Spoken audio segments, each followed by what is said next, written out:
kuwalaghai watu ili watu sasa walale katika uongo na ukweli pamoja.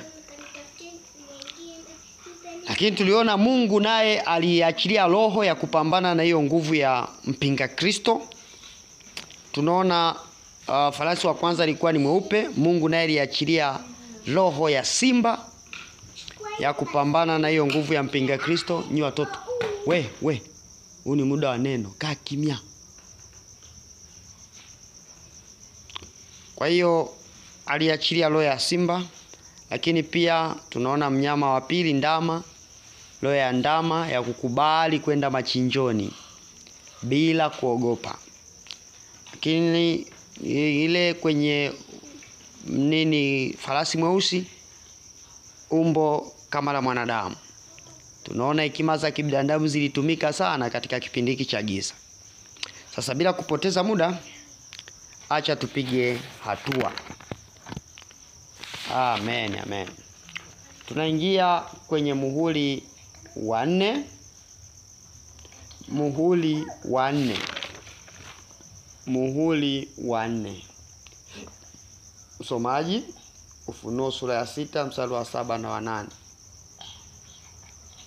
Leo watu wajaingia kwenye kipindi, watu wameshaanza kuchoka nini? Ufunuo sura ya 6 mstari wa 7 na wa 8.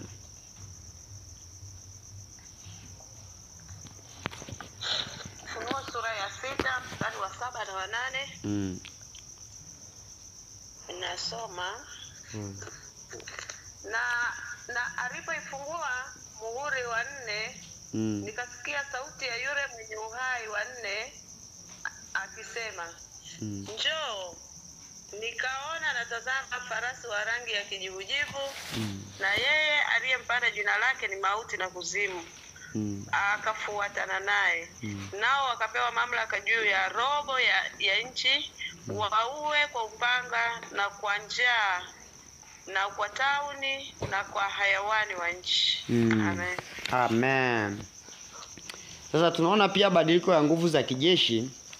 Nyeupe, nyekundu, nyeusi, baadaye kaja kijivu. Farasi wa kijivu. Na aliyempanda huyo farasi alikuwa anaitwa Mauti.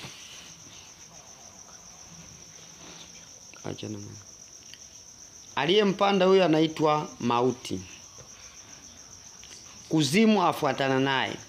Na tunapoangalia rangi ya kijivu, maana yake ni rangi ambayo haina mwanga kabisa. Kwa hiyo kipindi hicho cha farasi huyu, ambayo ni kipindi cha kanisa la mwisho kabisa. Ni kipindi cha kanisa la mwisho kabisa, na mwenye uhai wa 4 ni mwenye umbo kama la tai. Sasa kipindi hiki, ndugu yangu, bila neno la Mungu hakuna mwanga kabisa. Hakuna mwanga kabisa. Kwa sababu Zaburi ya 119 mstari wa 105 inaeleza kwa habari ya neno la Bwana. Zaburi ya 119 na ule mstari wa 105. Zaburi ya 119 na ule mstari wa 105. Nasoma Zaburi ya 119 mstari wa 105. Neno la Mungu linasema, neno lako ni taa ya miguu yangu na mwanga wa njia yangu. Amen. Sasa tunaona kwamba kipindi hiki manake hakukuwa na mwanga kabisa. Ili uweze kuona mbali zaidi, unahitaji uwe na roho ya tai, mwenye uhai wa 4, ndipo tutaweza kuona mbali na kwa urahisi zaidi. Kwanza tuone hapa kitu kimoja. Huyu farasi alikuwa ni wa kijivu. Na aliyempanda anaitwa Mauti, na Kuzimu nafuatana naye. Kwanza tuelewe hapo kuna kitu inaitwa paradiso na kuna sehemu inaitwa kuzimu. Paradiso ni mahali pa kuwafariji watakatifu. Kumbuka bado hawajaenda kwenye Yerusalemu mpya. Na kuzimu sasa, Agano la Kale, zamani paradiso paliitwa kifuani pa Ibrahimu. Zamani paliitwa kifuani pa Ibrahimu, ambako ni huko kuzimu. Na Yesu alipokuja kufufuka, paradiso ilihamishwa mbinguni. Kuzimu wakawa wanaenda waovu tu. Bwana Yesu asifiwe sana. Na hapa ndipo watu walipoanza kuuawa na magonjwa mbalimbali. Na kipindi hichi manake kanisa likaacha neno la kweli, mala likaacha mafundisho ya Kristo na kuanza kufundisha mapokeo ya wanadamu, ambacho hichi kinaitwa kipindi cha mwisho au kipindi cha kanisa la mwisho, ambao ni kipindi cha falasi ya rangi za kijivu ambao ni rangi zote. Rangi za kijivu hizo maana yake haonekani vizuri. Rangi zote. Ndio maana Biblia inasema kuzimu na mauti zinafuatana naye. Kuzimu na mauti zinafuatana naye. Anawaua watu na kuwapeleka kuzimu kutokana na mafundisho yake ya uongo. Mafundisho yake ya uongo anawapeleka kuzimu. Ndio maana utaona hapa alitoka simba akaja ndama.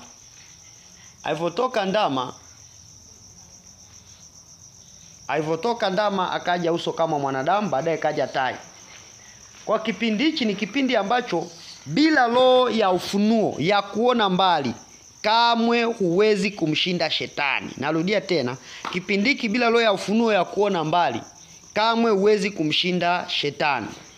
Ni kipindi ambacho tunamhitaji Roho Mtakatifu atupe roho ya ufunuo ili tuweze kulielewa neno la Mungu vizuri, tuweze kuona mbali. Ndio maana ukisoma kitabu cha Ufunuo wa Yohana sura yake ni ya 18 mstari wake ni 4. Tunahitaji roho ya ufunuo nyakati hizi tuweze kuona mbali. Biblia inasema kisha nikasikia sauti nyingine kutoka mbinguni ikisema, tokeni kwake enyi watu wangu, msishiriki dhambi zake wala msipokee mapigo yake. Tokeni kwake. Huwezi kushinda roho hii katika kipindi hiki cha mwisho ambacho shetani ametoa makucha yake yote. Ametoa makucha yake yote kwa sababu anajua hili ndo kanisa la mwisho.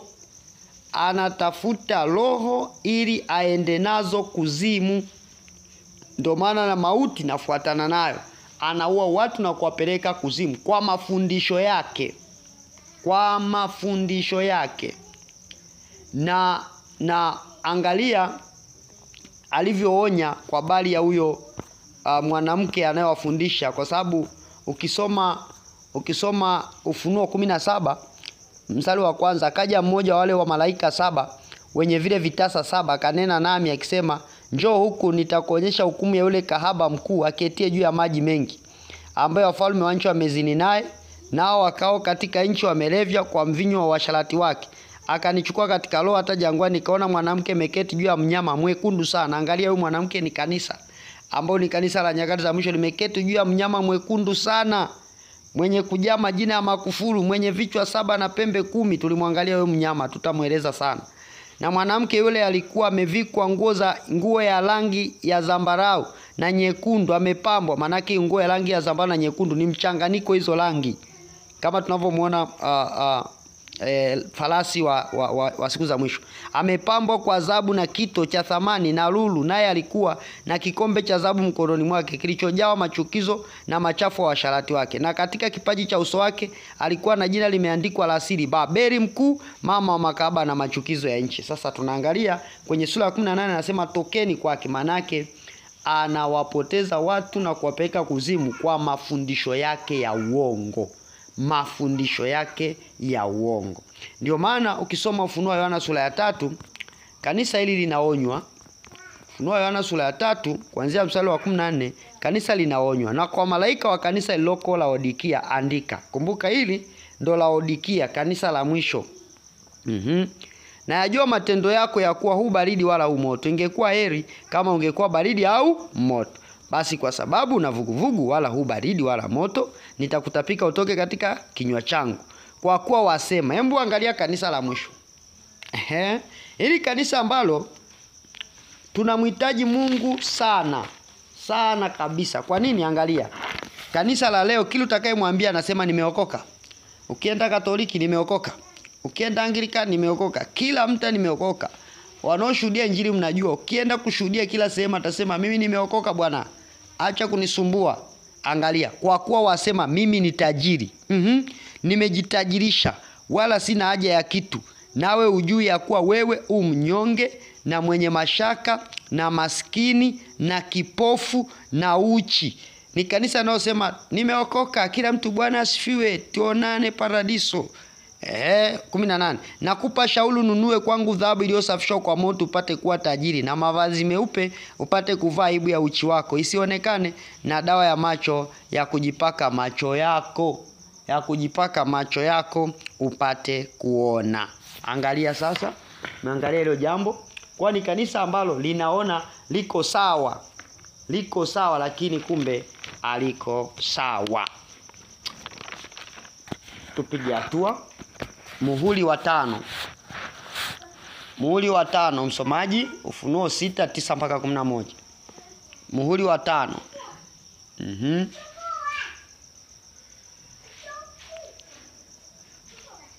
Muhuri wa 5. Ngoja nisome kitabu cha Ufunuo ana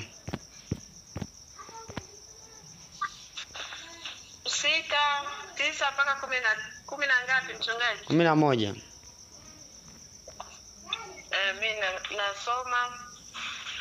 Na alipofungua mihuri ya 5, nikaona chini ya madhabahu roho zao waliochinjwa kwa ajili ya neno la Mungu.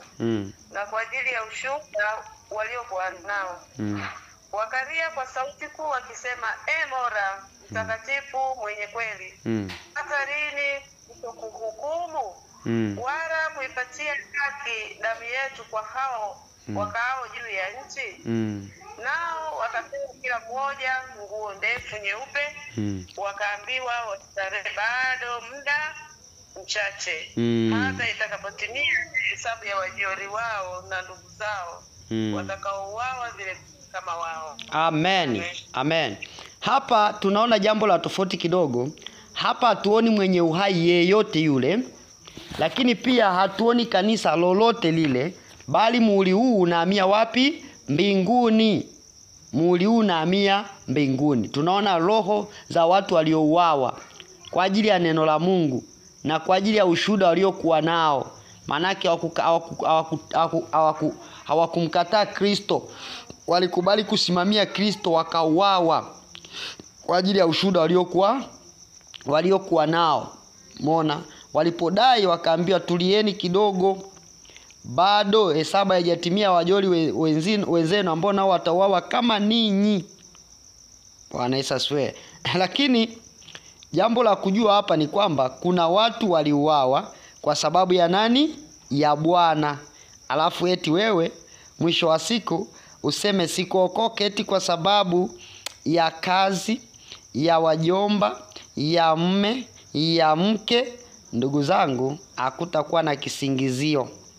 Ndio maana unaefuatilia nilikwambia hizi roho ziliambiwa zistarehe, kwa sababu kuna watu watawawa kama hawa, hasa kipindi cha ziki kuu.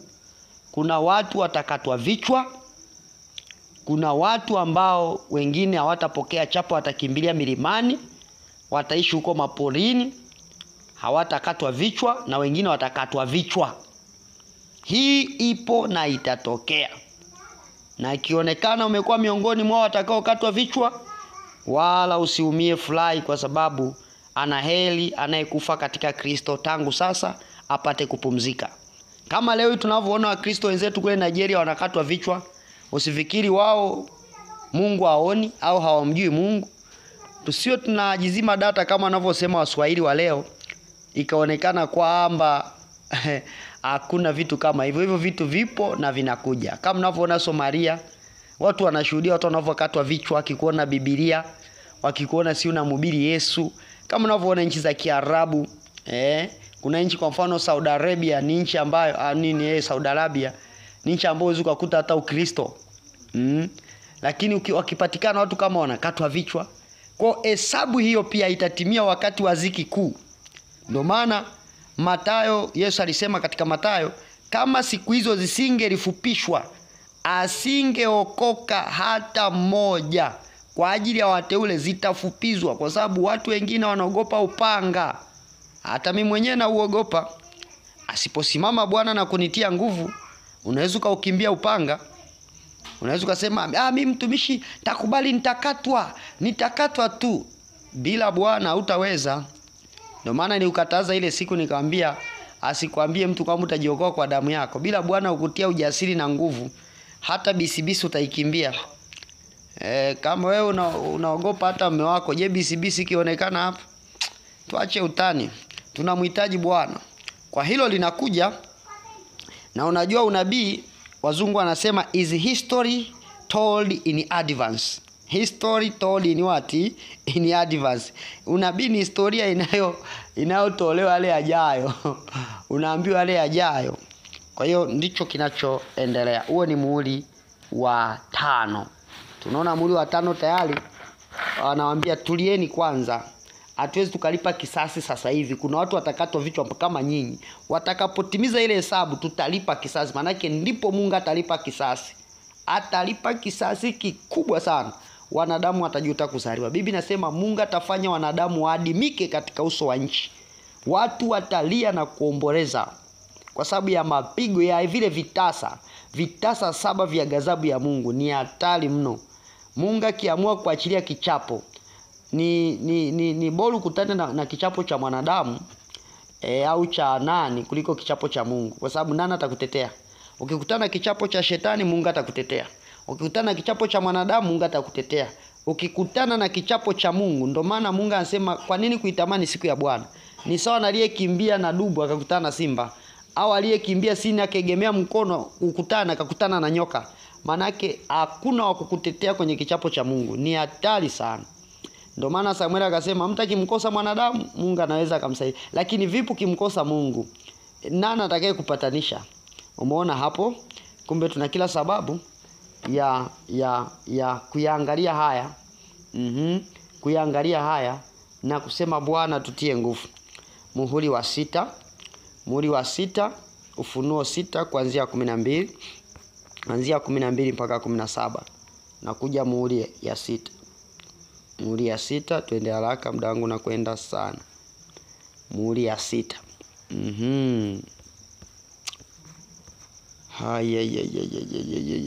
Muhuri ya 6 kuanzia 12. Nami nikaona alipofungua muhuri ya 6 palikuwa na tetemeko kuu la nchi. Hebu angalia sasa nini kinatokea kwenye muhuri ya 6.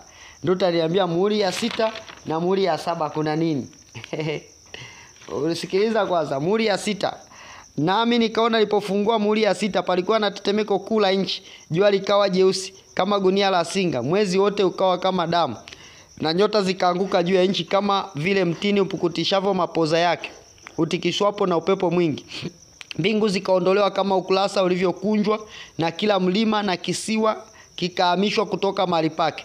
Na wafalme wa dunia na wakuna majebedali na matajiri na wenye nguvu na kila mtumwa na muungwana wakajificha katika pango na chini ya miamba ya milima, wakiambia milima na miamba, tuangukieni, tusitirini mbele za uso wake yeye aketie juu ya kiti cha enzi na hasira ya mwana kondoo. Angalia hilo neno, hasira ya mwana kondoo. Kwa maana siku iliyo kuu ya hasira yao imekuja, naye ni nani awezaye kusimama? Hebu angalia, maana yake inaanisha nini? Inamaanisha unyakuo. Hapa tunaona muhuri huu ulipofunguliwa dunia nzima iliathirika. Anaposema dunia nzima iliathirika, maana yake hiyo ndo siku kuu ya Bwana aliyosema Yesu atakuja. Unanielewa sasa? Ndo siku ya Bwana ambayo tulisoma Mathayo 24 kuanzia 29 mpaka 30. Wewe unayefuatilia unakumbuka tulisoma Mathayo 24, Mathayo 24 kuanzia 29 tulisoma hapa kwamba lakini mara baada ya dhiki ya siku zile jua litatiwa giza na mwezi hautatoa mwanga wake na nyota zitaanguka mbinguni na nguvu za mbinguni zitatikisika. Ndipo itakapoonekana ishara yake mwana wa Adamu mbinguni, ndipo mataifa yote ya ulimwengu watakapoomboleza. Hebu angalia hapa, tulisoma katika Ufunuo wafalme si majemedari wakaenda kwenye milima, tuangukieni, tusitirini. Wanaomboleza, wanalia. Kwa nini? Kwa nini wanaomboleza, wanalia? Sikukuu ya hasira ya Bwana ambayo tuliangalia pale kwamba unyakuo utakavotokea kwa wateule wa Mungu itakuwa ni furaha mbinguni na kushangilia kwenda kwenye harusi ya mwana kondoo. Lakini kwa wanaobaki kwenye dunia, nataka nikwambie siku ya hasira ya Mungu. Ndio maana siku ya Bwana inaambatana na hasira yake yani iko pacha, yani ni mapacha. Hebu nikwambie hivi, niongee lugha ya kibinadamu, ni mapacha. Mapacha kivipi? Furaha kwa wanaochukuliwa. Wanaobaki hiyo siku ya Bwana ni hukumu, ni mapigo, ni ghadhabu kwa wanaobaki katika uso wa dunia. Uliona muhuri ya 5, tuliona wanafarijiwa wale watu, jamani mbona utulipizi kisasa? Akasema tulieni, kuna hesabu inaendelea kutokea ya waliokatwa kama nyinyi. Muhuri ya 6 tunaona alipofungua tu tap, ndio zile Mathayo aliyosema yanatokea. Maana ziki inapoisha, ile miaka ambayo nilieleza wakati Yesu atakapokuja kulichukua kanisa, ambayo nisema baada ya miaka 3.5 kuisha, ile ya furaha ambayo itakuwa ni furaha kwa mataifa yote, lakini kwa Wakristo haitakuwa furaha. Kwa Kristo itakuwa ni siku za taabu na ngumu, kwa sababu hawatakuwa na amani. Kwa nini hawatakuwa na amani? Kwa sababu dunia inafurahia chapa, dunia inafurahia mfumo mpya, lakini Wakristo hawatakuwa nafurahia mfumo mpya. Bwana Yesu asifiwe sana. Sasa muhuri wa 6 inaeleza fika kwamba alipofungua hii muhuri tayari kaonekana ishara yake mwana wa Adamu. Sasa ipoonekana ishara yake mwana wa Adamu, maana kanisa limechukuliwa. Kanisa lipochukuliwa, waliobaki kwenye uso wa dunia, angalia walivyokuwa wanalalamika. Wanasema jamani, tusitirini. Wanaenda kwenye milima haiwasitiri. Wanatafuta sehemu ya wafalme wa dunia hao. Unaona viongozi leo hii wanatamani viti, wanatamani wawe wabunge, wawe maraisi. Nataka nikwambie, siku zinakuja watatamani kujificha kwenye miamba. Watatamani miti wastiri, lakini haita wastiri. Matajiri unaona wana fedha, wana mamali kwenye akaunti. Fedha zipo tu, wana uwezo wa kula hata miaka 50 bila fedha kuisha. Nataka nikwambie kwa siku atasema jamani, yani huyo tajiri pamoja na mtumwa wote watakuwa wanakimbia kama maskini. Yani ni kama hajai kuwa na fedha. Yani mwenye cheo aliyekuwa analindwa na mlinzi wake wote wanakimbiana. Kila mtu amepoteana. Huyu anakimbia huku, huyu anakimbia huku. Mume na mke, hakuna atakayesema tena darling, si mpenzi. Huyu anakimbia huku, huyu anakimbia huku. Biblia inasema wenye nguvu na kila mtumwa na muungwana wakajificha katika pango na chini ya miamba ya milima. Hebu angalia, walikuwa nalala kwenye 6 kwa 6. Nafika wakati watajificha kwenye mapango, watajificha kwenye miamba, watajificha kwenye milima, wakiambia milima jamani, tuangukieni, tusitirini mbele ya uso wake, yeye aketie juu ya kiti cha enzi na hasira ya mwana kondoo. Kwa maana siku iliyokuu ya hasira yao imekuja, naye ni nani awezaye kusimama? Umeona sasa? Hii ni siku ya Bwana, itakuja kabisa mwishoni mwa miaka 3.5 baada ya kumalizika ile ziki, mwishoni mwa miaka 3 ile ya kwanza ile. Sio ya mwisho, mwishoni mwa miaka ile 3 ile na nusu ya mwanzo. Baada ya kumalizika na yule mpinga Kristo kuketi katika hekalu lile la Sulemani na watu kushtuka, kama tulivyoambiwa asomaye na afahamu. Wale wanaosoma neno watakapofahamu. Na mpinga Kristo kuanza kulazimisha chapa kwa lazima. Ndipo Biblia inasema kama hazitafupizwa kwa ajili ya wateule kuteswa, asingeokoka mtu. Sasa zitakapofupishwa zile, ukiona kanisa limeondoka zile, ndipo sasa hawa wafalme, tuangukieni, tusitirini jamani, na anawezaye kustahimili hii siku ya mwana kondoo? Na anawezaye? Hapa tunaona kulikuwa tetemeko kula nchi. Dunia yote iliathirika. Jua likawa jeusi kama gunia la singa. mwezi wote ukawa kama damu. Mwezi wote ukawa kama damu. Achana na yeye mwezi tulioona mwezi wa 9 huu. Kuna wakati itaonekana ishara yake mwana wa Adamu. Kila mtu ataona. Nyota zikaanguka juu ya nchi kama vile mtini upukutishavyo mapoza. Hebu jiulize, unyakuo utakapotokea papo, nyota zinaanza kuanguka. Bibi, nilikwambia ile siku vitu vyote vimeumbwa kwa ajili yake na kwa njia yake. Kwa kanisa likinyakuliwa, angalia vitu vitaanza kudondoka tu. Nashangaa nyota imedondoka. Mara gorofa hili limedondoka. Mara hichi kimedondoka. Maana yake ni nini? Watu watatafuta sehemu ya kujificha, haitawezekana. Hebu angalia nyota zinaanguka juu ya nchi kama vile mtini unavyopukutisha mapoza. Nyota unazoziona nani kubwa zinaanguka. Unafikiri dunia itakuwaje? Dunia itakuwa mahali salama pa kuishi. Biblia inasema mbingu zikaondolewa kama ukurasa ulivyokunjwa na kila mlima na kisiwa kikahamishwa kutoka mahali pake. Nilikwambia ile siku kuna baadhi ya visiwa vitahamishwa. Kwambia usishangae kuja kuona Zanzibar imehamishwa, imebaki tu ni bahari. Visiwa vitahamishwa. Yaani sijui naeleza, sijui dunia itakuwaje kwa wakati ule. Mungu anisaidie niweze kwenda na kanisa. Mungu anisaidie. Yaani ni issue ya wewe kama wewe as an individual. Yaani wewe kama wewe as an individual, wewe kama wewe mwambie Mungu nisaidie nisibaki kabisa. Yaani ni bora usingelizaliwa kuliko kubaki. Yaani bora usingelizaliwa kuliko kabaki kwenye uso wa dunia. Nini kikutenge? Nini kikukoseshe? Starehe, mali, dunia, nini kikukoseshe? Hebu jiulize, mbingu zikaondolewa kama ukurasa ulivyokunjwa na kila mlima na kisiwa kikahamishwa kutoka mahali pake. Ndugu, hapa tunasubiri mbingu kukunjwa kama nini? Kama karatasi. Sijui mwenzangu najiandaa kukimbilia pango lipi au milima ipi ndugu yangu.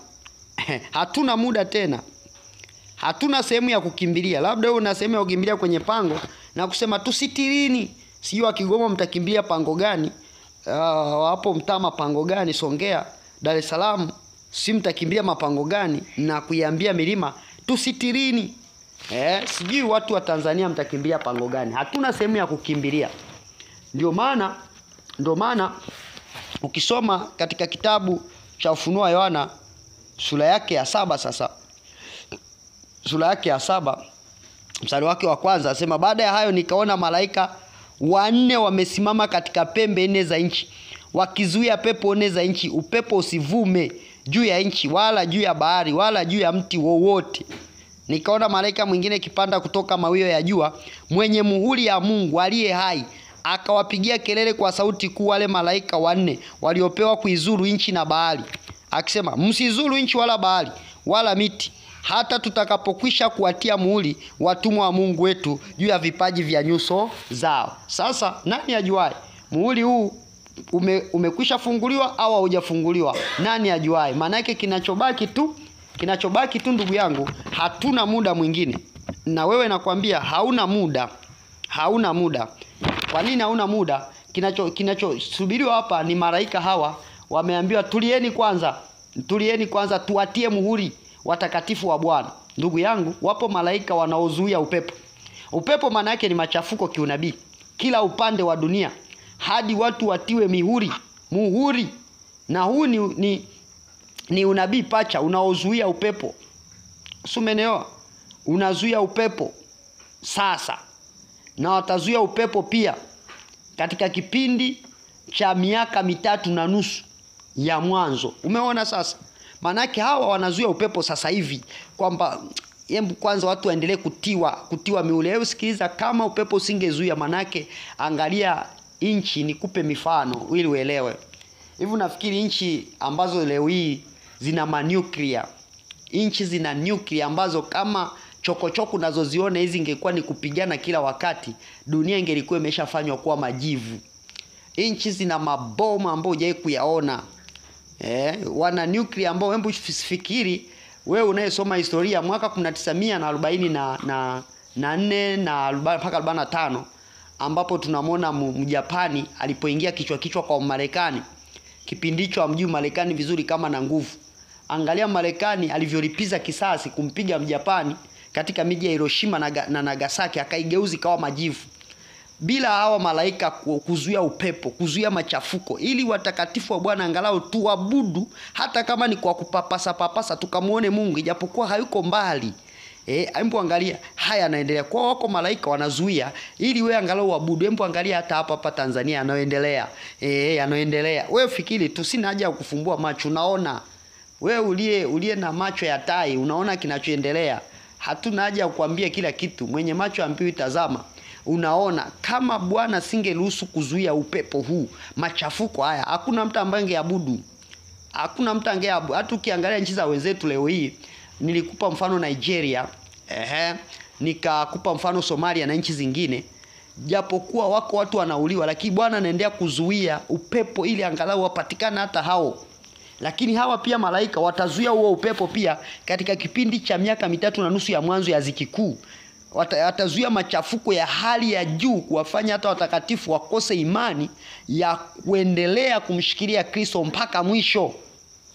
So unanielewa ndugu yangu? So hapa utaangalia kwamba hatuna wakati tena. Siku zimekwisha mno. Okay, tumalizie muhuri wa mwisho, muhuri wa 7. Muhuri wa 7 anasema, muhuri wa 7 ni sura ya 8. Sura ya 8 kuanzia mstari wa kwanza. Hata alipoifungua muhuri ya 7, kukawa kimya mbinguni kama muda wa nusu saa. Umeona? Kama muda wa nusu saa. Sasa baada ya hicho kimya mbinguni, kilichofuata ilikuwa ni nini? Kilichofuata ilikuwa ni baragumu, yale mapigo ambayo tuliangalia pale. Malaika wa kwanza kile chetezo, baada ya kuchanganya maombi ya watakatifu kwenye chetezo, yale maombi ya watakatifu yakatumwa. Unaona hapa? Acha nikusomee kwa kifupi hapa, kwa wale ambao wamsomi Biblia. Nami nikaona wale malaika 7 wasimamao mbele ya Mungu, nao akapewa baragumu 7. Na malaika mwingine akaja akasimama mbele ya madhabahu mwenye chetezo cha dhahabu, akapewa uvumba mwingi ili autie pamoja na maombi ya watakatifu wote juu ya madhabahu ya dhahabu iliyo mbele ya kiti cha enzi. Na moshi wa ule uvumba ukapanda mbele ya Mungu pamoja na maombi ya watakatifu kutoka mkononi mwa malaika. Na huyo malaika akakitwaa kile chetezo, akakijaza moto wa madhabahu, akautupa juu ya nchi. Kukawa radi na tetemeko na umeme na tetemeko la nchi. Hebu angalia maombi yale watakatifu, manake ndio yanajibiwa sasa.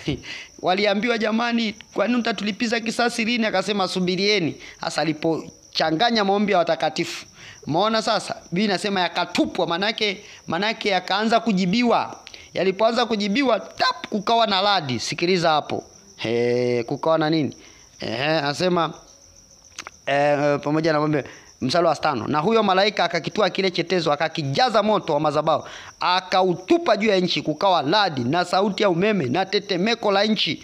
Na wale malaika 7 wenye baragumu 7 wakajifanya tayari ili wazipige zile baragumu. Malaika wa kwanza kapiga baragumu, kukawa mvua ya mawe na moto vilivyotangamana na damu, vikatupwa juu ya nchi. Theluthi ya nchi ikateketea. Kumbuka hiyo ni lasha. Hizo ni mvua za lasha. Hebu sikiza, theluthi ya nchi, bado vile vitasa 7 ambavyo vyenyewe vitapiga kwa dunia yote. Sasa hapa hii ni lasha. Bwana anaanza sasa lasha ya kusalimia wanadamu waliobaki katika uso wa dunia kwa mapigo haya ya baadhi ya sehemu za nchi, theluthi ya nchi. Angalia, mara robo ya nchi, mara miji, mara nini. Sasa baada ya haya ndio inaingia vile vitasa 7. Lakini sasa tumeona hapa muhuri ya 7, kukawa kimya mbinguni. Maana yake nini? Kila kitu kimekwisha. Hakuna kilichoendelea tena. Hakuna maombi tena. Hakuna kuingia hekaluni tena, kwa sababu nilikwambia huwa tunaingia hekaluni mbele za Mungu kwa njia ya maombi.